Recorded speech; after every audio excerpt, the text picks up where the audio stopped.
बिस्मिल्लाहिर्रहमानिर्रहीम। आज हम पढ़ेंगे आइल्स बुक 5 का रीडिंग पैसेज 1 टेस्ट 1।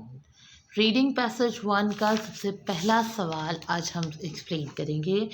इस सवाल को एक्सप्लेन करने का तरीका, इस सवाल को सॉल्व करने का तरीका मैं आपको बताऊंगी और इसके पॉइंट्स को ब्रीफली एक्सप्लेन करूंगी कि आया अगर इन पॉइंट्स में से जो आंसर है वो क्यों है और जो आंसर नहीं है वो क्यों नहीं है। उन्होंने आपसे कहा कि आप 3 लेटर्स ए और एच के दरमियान यानी ABCDEFGH आपके पास ये 2 4 6 7 8 आपके पास पॉइंट्स हैं। इन 8 पॉइंट में से आपने कोई 3 पॉइंट्स उन्हें सेलेक्ट करके बताने हैं जो कि जॉनसन्स डिक्शनरी के मुताबिक सही हैं, ट्रू हैं। आप सबसे पहले देखें कि इन पूरे पैसेज के आप इन पॉइंट्स को रीड आउट करें, इनके कीवर्ड्स को अपने दिमाग में बिठाएं। जैसे सबसे पहले उन्होंने आपसे कहा कि it avoided all scholarly words. आप इस वर्ड्स को, इसमें अगर आप की वर्ड्स को मेंशन करना चाहें तो आप स्कॉलरी वर्ड्स को याद रख सकते हैं अपने माइंड में। इसी के साथ आप it was the only English dictionary in general use for 200 years. आप इस बात को याद रख सकते हैं कि क्या ये वाकई सिर्फ ओनली इंग्लिश डिक्शनरी थी जिसको 200 ईयर्स में यूज़ किया गया। It was famous because of the large number of people involve. क्या ये इस वजह से फेमस थी कि उसमें लार्ज नंबर पीपल के इन्वॉल्व थे।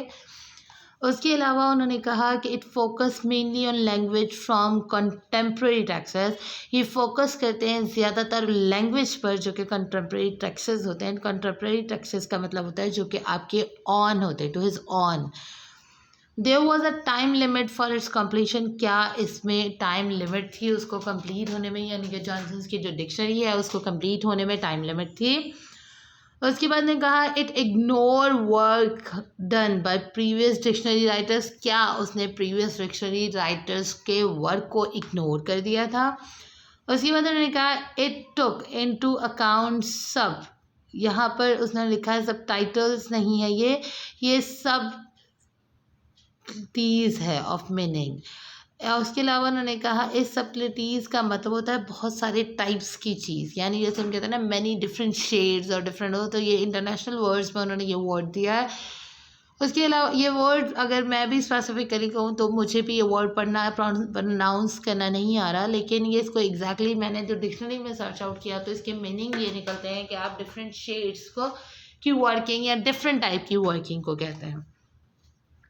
It's definition was famous for their originality. क्या इसकी डेफिनेशन इसलिए फेमस है अपनी ओरिजिनलिटी की वजह से। इसके आंसर्स आपके पास D, E और G है। अब मैं आपको बताऊंगी कि D, E और G इसके आंसर्स क्यों हैं और उसके बाद मैं आपको मज़ीद इसको एक्सप्लेन करके ये भी बता दूंगी कि जो अदर इसके ऑप्शंस है वो इसके आंसर्स क्यों नहीं है।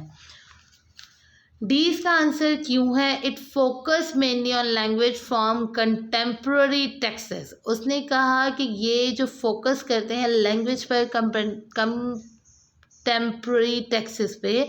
इस सवाल को अगर हम पैराग्राफ 6 को पढ़ें तो पैराग्राफ 6 की बिल्कुल फर्स्ट लाइन में ही आपसे उन्होंने कहा the work was immense filling about 80 large notebook and without a library to hand. Johnson wrote the definition about 400 words. इस चीज़ को उसने फोकस करते हुए अगर आप मज़ीद इसके फुल स्टॉप से बाद में देखें, इन पूरी बात उन्होंने quotation drawn from English writing on every subject from the two his on time.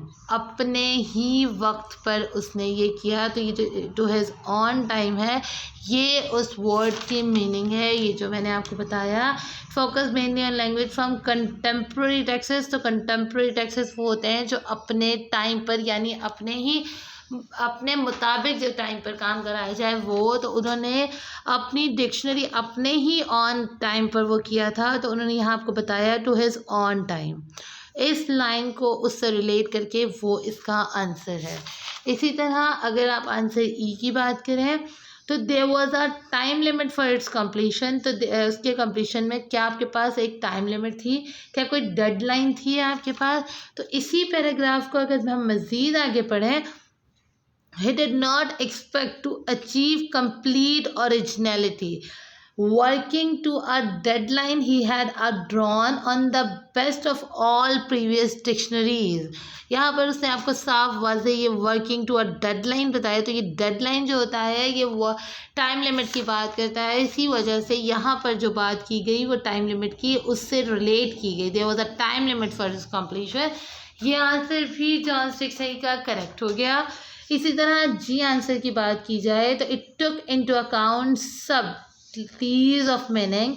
इसी सवाल को भी आप पैराग्राफ 6 में ही 6 की 13 to 16 लाइन्स में अगर देखें तो ये जो वर्ड है डिफरेंट शेड्स ऑफ मीनिंग ये उसी सेंस में बात कर रहा है। लेकिन अगर आप पूरी लाइन पढ़ लें, unlike his predecessors Johnson's treated English very practically as a living language with many different shades of meaning। बहुत सारी shades of meaning के उस पर तो अगर जो उन्होंने आपसे कहा many different shades of meaning तो इसका मतलब क्या है, सब टाइटल टीज कह जाता है इसको मीनिंग। तो उस लाइन का मतलब यहाँ से आप मैचेबल है।